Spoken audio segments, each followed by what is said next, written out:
Good evening, Munchie Mafia. Today we're going to learn how to deal with bell peppers.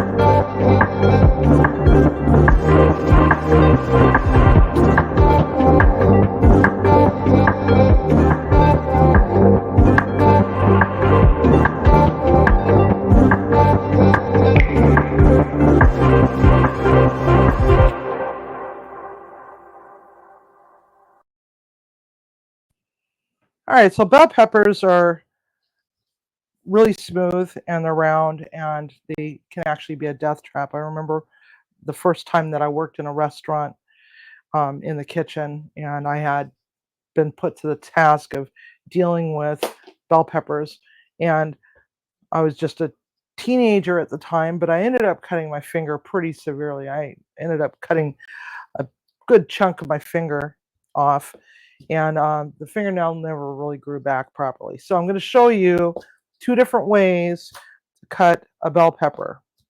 Now, one of the things that you can do is you could turn it upright, and you see bell peppers have these little nodes. Now, if you follow those nodes, like here's a crease and here's a crease right here, you can just go just like so, all the way down, rotate it, and go down the next one. And then next, next, next, and then just cut the bottom off because that is definitely usable. Now, what you got is no seeds on your cutting board. They're all right here. This, now, if you want, you could dry these seeds off and put them in your garden and grow bell peppers, believe it or not. I'm all for repurposing. All right, so this part here of the green bell pepper is not very tasty. It can actually make your food a little bit bitter if you're cooking them. Plus, they're also kind of off-putting when you're putting them raw onto a platter, like a vegetable platter or something. This one's okay. That, just want to trim that up just a little bit. And then this one here, you just take your knife and just gently fillet it. Yeah. Sometimes you might have to go over it a couple times because, they're not perfectly flat.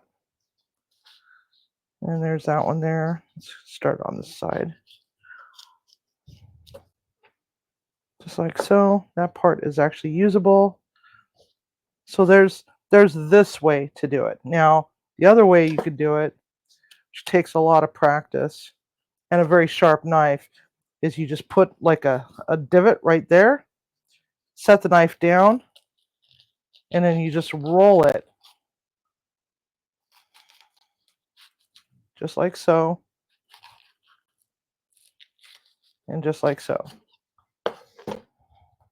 And you'll end up with more seeds on your cutting board, but at the same time, you pretty much cleaned off just about all that stuff that we had to go and trim off on this other one over here. So then you just go in and you just break it apart right on the little ribs. Break the ribs, and there you have it. There's that. And now I'm going to show you some other things that's going to help to keep you from losing fingers. Now, because this side is very slick, especially after you've cut it, it's wet. And if you cut using the skin side up, you run the risk of possibly cutting a piece of your finger off. So always put it the skin side down. And then when you're julienning, you just want to make sure that you're using the claw method and you just glide the knife. This is known as the rocker technique to knife cuts. You don't want to go and be a banger or a slasher where you're slashing through it and so on and so forth. And then that's a julienne. Now, if you're going to do dices, you just take your julienne, and just like everything else that we've already learned about dicing, you just take your little matchsticks and then cut from there. You can also watch the other things that I've got, the other videos where we learn how to do dices, and you'll see what I mean. So this is the rocker technique. The banger technique is just banging the living hell out of it, which is not good for your knife, not good for your cutting board, and you end up not being as accurate. You can cut off your fingernail or a finger. So the bottoms are still always very good. So, give them a chop. Add that to the board. But always make sure that the shiny side is down. And that way the knife can handle it. Because you always run the risk of it sliding, and cutting yourself. Nobody wants to go to the emergency room and show up at the emergency room and, oh yeah, I was cutting bell peppers. It's kind of embarrassing. So now we're just going to go in and we're just going to julienne the rest of these. Put them in our bowl.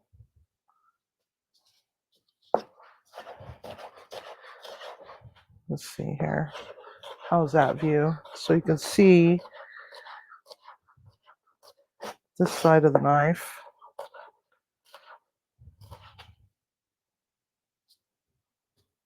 And they're pretty much uniform.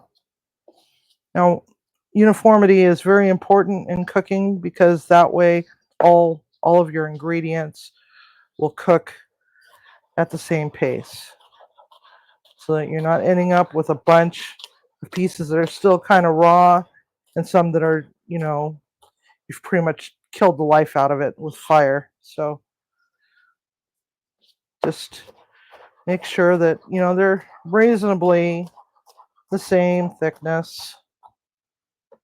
Length is not a big deal. Thickness is where it's at. So, says every girl ever, right? Okay. So we're going to finish this up. And then we're going to be on to the next task. Go a little faster or go a little slower if need be. If you're not very hand-eye coordinated, don't try to go fast. You don't have to try to be,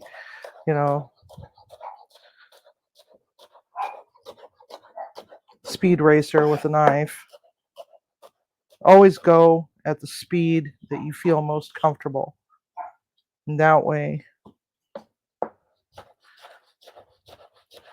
you can go and enjoy your spa day, getting manicures and pedicures with your girlfriends tomorrow, because you'll have all your fingers. Okay, there we go. Very little waste. This is all we've got. I'm going to tilt this bowl so you can see the julienne of bell peppers. Now remember, shiny side down, cut through the flesh. Use a sharp knife. Be confident with your knife skills. So don't go fast unless you feel like you can do it. Hand-eye coordination is key. They're all pretty much uniform in thickness. So that's it for bell peppers, everybody. So we will see you soon, and don't forget, cook with love, eat with passion. Have a good night.